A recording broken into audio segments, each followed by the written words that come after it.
Hello everyone, welcome to our sharvani A to Z creations.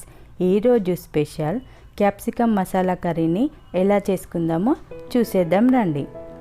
ముందుగా శుభ్రంగా కడిగి పెట్టుకున్న క్యాప్సికమ్లని ఇలా 2 ముక్కలుగా చేసి పెట్టుకోవాలి. అన్నీ ఇలాగే కట్ చేసి పెట్టుకోవాలి. ఆ తర్వాత స్టవ్ వెలిగించుకొని ఒక బౌల్ పెట్టుకొని 1/2 కప్పు నువ్వులని వేసుకొని దోరగా వేయించుకొని పక్కకు తీసి పెట్టేసుకోవాలి. ఇప్పుడు ఆ తర్వాత మసాలా కోసం ఒక 5-6 లవంగాలు, ఒక దాల్చిన చెక్క, 2 బిర్యానీ ఆకులు తీసుకొని మిక్సీ జార్లోకి వేసుకోవాలి. ఆ తర్వాత ముందుగా వేయించి పెట్టుకున్న నువ్వులను కూడా మిక్సీ జార్లోకి వేసుకోవాలి. ఇవి ఫైన్గా ఇలా పౌడర్ చేసి పెట్టుకోవాలి. ఆ తర్వాత మళ్ళీ ఒకసారి స్టవ్ వెలిగించుకొని బౌల్ పెట్టుకొని అందులోకి 2 టీ స్పూన్ల ఆయిల్ వేసుకోవాలి. ఆయిల్ హీట్ అయ్యాక 1 స్పూన్ ఆవాలు, 1 టీ స్పూన్ జీలకర్ర వేసి చిటపటలాడించాలి.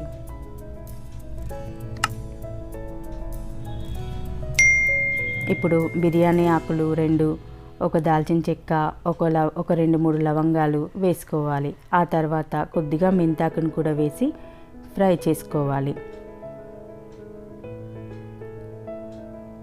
ఆ తర్వాత ముందుగా కట్ చేసి పెట్టుకున్న ఒక 2 పచ్చిమిరపకాయలు, ఒక మీడియం సైజ్ ఆనియన్ని కూడా వేసుకోవాలి.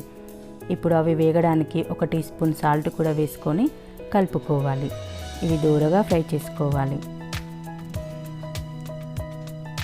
ఇప్పుడు క్యాప్ పెట్టేసుకోవాలి. ఆ తర్వాత ఒక 2 నిమిషాల తర్వాత 1 టీ స్పూన్ అల్లం వెల్లుల్లి పేస్ట్ని కూడా యాడ్ చేసుకోవాలి. అల్లం వెల్లుల్లి పేస్ట్ పచ్చివాసన పోయేలాగా ఫ్రై చేసుకొని 1 టీ స్పూను పసుపు కూడా యాడ్ చేసుకోవాలి. ఆ తర్వాత మనం ముందుగా కట్ చేసి పెట్టుకున్న క్యాప్సికమ్ ముక్కల్ని కూడా వేసుకొని కలుపుకోవాలి. 2 నిమిషాల తర్వాత ఒక 2 టీ స్పూన్ల కారం కూడా వేసి కలుపుకోవాలి. ఇలా ఈవెన్గా కలుపుకోవాలి. ఆ తర్వాత మనం ముందే రెడీ చేసి పెట్టుకున్న నువ్వుల పొడిని, కొబ్బరి పొడిని వేసి ఈవెన్గా అన్ని ఇంగ్రీడియంట్స్ కలిపేలాగా నెమ్మదిగా కలుపుకోవాలి. ఆ తర్వాత కొద్దిగా వాటర్ వేసుకోవాలి. ఈ వాటర్ వేస్తే మనకు గ్రేవీ చక్కగా వస్తుంది. ఆఫ్టర్ 5 మినిట్స్ తర్వాత కొత్తిమీర వేసుకొని ఒకసారి ఇలా కలుపుకోవాలి.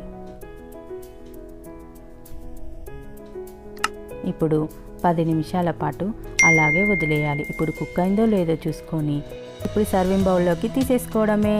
చాలా సింపుల్ రెసిపీ కదండి. నచ్చిందా? ట్రై చేస్తారా? అయితే లైక్ చేయండి, షేర్ చేయండి, మా ఛానల్ని సబ్స్క్రైబ్ చేయండి. Thank you for watching this video.